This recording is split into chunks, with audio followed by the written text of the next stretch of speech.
So there are a few upgrades I made to the old Q50 over the last year, but there are 5 in particular that stand out as my favorites for 2022. So I want to list those for you today. But first, I want to say thank you guys for stopping in. I appreciate the continued support on these videos, and I hope you all had a great holiday season and a happy new year, and you're all looking forward to a successful and prosperous 2023. But again, I want to get into those favorite upgrades for the Q50 from 2022, starting with number 1 on the list, and that is the black suede A-pillars.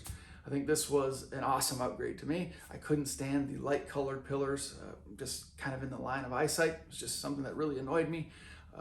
I would love to have done the full headliner, but that's a massive undertaking. I was happy with just doing those pillars. It kind of tied everything together, and again, just got rid of that light color material that I just couldn't stand.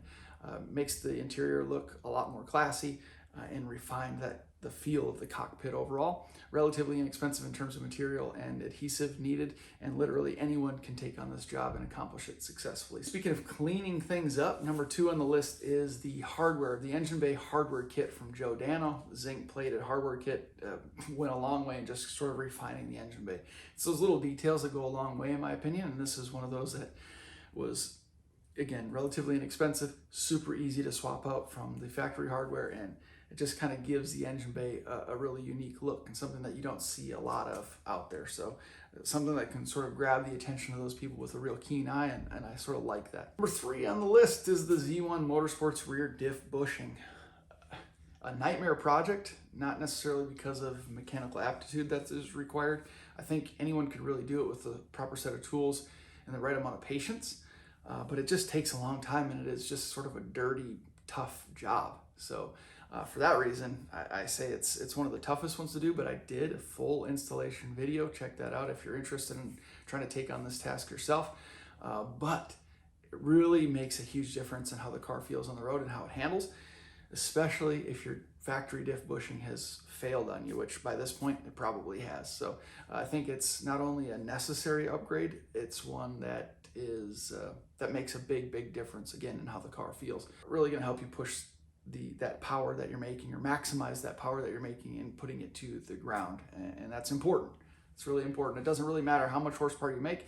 If you can't get it to the ground effectively, then it's sort of useless. So this, especially in combination with the subframe bushing collars, it's going to be a night and day difference in how the car feels.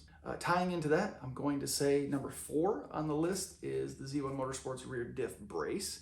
You could do this in combination, of course, with the rear diff bushing, or on its own.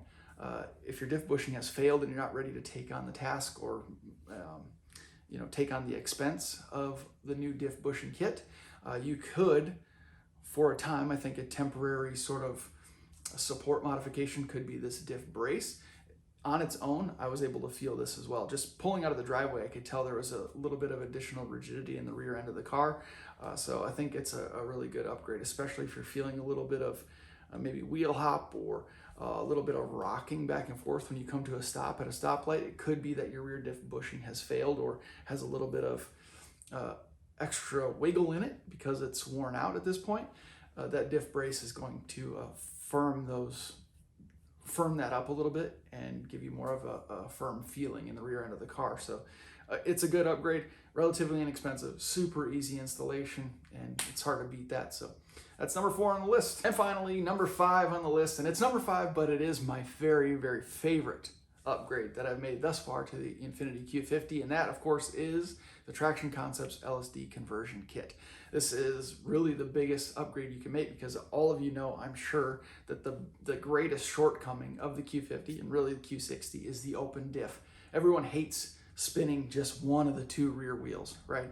When you're trying to put the power to the ground as efficiently and effectively as possible, you need both wheels to turn equally, putting power to both of them, distributing power to both of them equally. A way to do that is, of course, installing an LSD, but the Traction Concepts LSD conversion kit is really a budget-friendly and effective way to do it. It's not the easiest job, only because you have to remove the rear diff, but once you get the diff out of the car, and you can follow my video for instructions on how to do that, once you have the diff out of the car, installing the Traction Concepts kit is super easy. So I know you can handle it, and again, it makes an absolute night and day difference.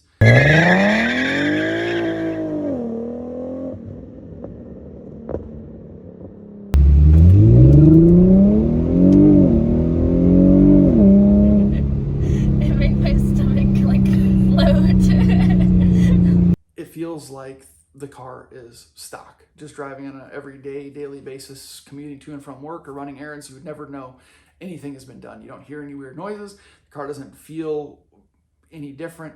You don't get the skirting like you would around corners or pulling into a parking spot if you had a welded diff, for example. But when you put the pedal to the floor, when you're used to just spinning one tire, that's not going to happen anymore. It's going to distribute the torque your car is making to both wheels equally and get you moving forward. And that's what it's all about, really. When you're trying to maximize the performance of your vehicle, you need to make sure you're putting that power to the ground effectively.